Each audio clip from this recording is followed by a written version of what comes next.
প্রাপ্ত শিক্ষার্থীরা রয়েছে তোমাদের জন্য সুখবর রয়েছে।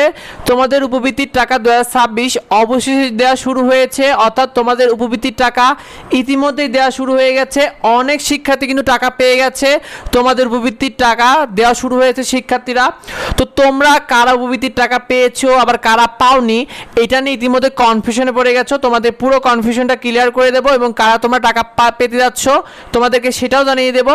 তোমাদের উপবৃত্তির টাকা 2026 কারা কারা পেয়েছে এটা আগে জেনে নাও। ঈদের আগে কিন্তু তোমাদের উপবৃত্তির টাকা ছাড়া হয়েছে এবং তোমরা এখানে প্রথমত পেয়েছে হলো তোমরা যারা প্রাথমিক পর্যায়ের শিক্ষার্থীরা রয়েছে, বিশেষ করে প্রথম থেকে পঞ্চম শ্রেণীতে তোমাদের উপবৃত্তির টাকাটা ছাড়া হয়েছে। আবার তোমরা যারা মাদ্রাসা পর্যায়ের শিক্ষার্থীরা রয়েছে তোমাদেরও কিন্তু অনেকে ইতিমধ্যে উপবৃত্তির টাকা পেয়ে গেছে। তো তোমাদেরকে জানিয়ে দিই, তোমরা অনেকেই কনফিউশনে পড়ে গেছো যে উপবৃত্তির টাকা কিভাবে পেয়েছে। তোমাদের উপবৃত্তির টাকাটা মূলত জেলা ভিত্তিক এবং তোমাদের শ্রেণী ভিত্তিক পাঠানো হয়েছে।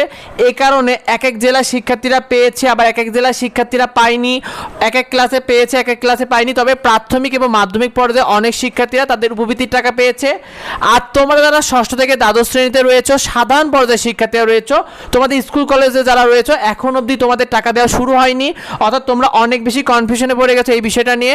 তোমরা যারা ষষ্ঠ থেকে দ্বাদশ শ্রেণীতে রয়েছে তোমাদের টাকাটা এখনও দেওয়া শুরু হয়নি শিক্ষার্থীরা, এই বিষয়টা মাথায় রেখো। তোমরা এটা নিয়ে কনফিউশনে পড়ে গেছো। ঈদের আগে তোমরা কারা উপবৃত্তির টাকা পাবে দেখো, শিক্ষা মন্ত্রণালয় এবং প্রধানমন্ত্রী শিক্ষা সহায়তা ট্রাস্ট ঈদের ছুটি কিন্তু শুরু হয়ে গেছে। তাদের 25শে মে সোমবার থেকে কিন্তু ঈদের ছুটিটা শুরু হয়ে গেছে। তো যার কারণে তোমাদের উপবৃত্তির টাকা 2026 তোমরা যারা ষষ্ঠ থেকে দ্বাদশ শ্রেণী পর্যন্ত রয়েছে তোমাদের ঈদের আগে টাকা পাওয়ার সম্ভাবনা খুবই কম, কারণ আসলে বর্তমানে শিক্ষা সহায়তা ট্রাস্ট বন্ধ হয়ে গেছে। তোমাদের টাকা পাওয়ার সম্ভাবনা সেরকম একটা নেই। যারা প্রাথমিক এবং মাদ্রাসা পর্যায়ে রয়েছে তাদের টাকাগুলো আসলে যাবে ঈদের আগে। আর তোমাদের টাকাগুলো তোমরা ঈদের আগে না পেলেও তোমরা জুন মাসের মাঝামাঝিতে তোমরা ইনশাল্লাহ তোমাদের টাকাটা পেয়ে যাবে, এটা নিয়ে টেনশন হওয়ার কিছু নেই।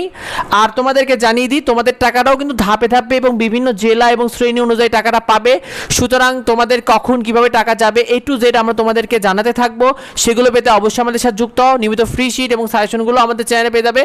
আর তোমাদের যদি কিছু না থাকে অবশ্যই ভিডিওতে কমেন্ট করো, তোমাদের যাবতীয় প্রশ্ন উত্তর দেওয়া হবে। দেখা হবে পরবর্তী ভিডিওতে, পরবর্তী আপডেটে। ধন্যবাদ সবাইকে।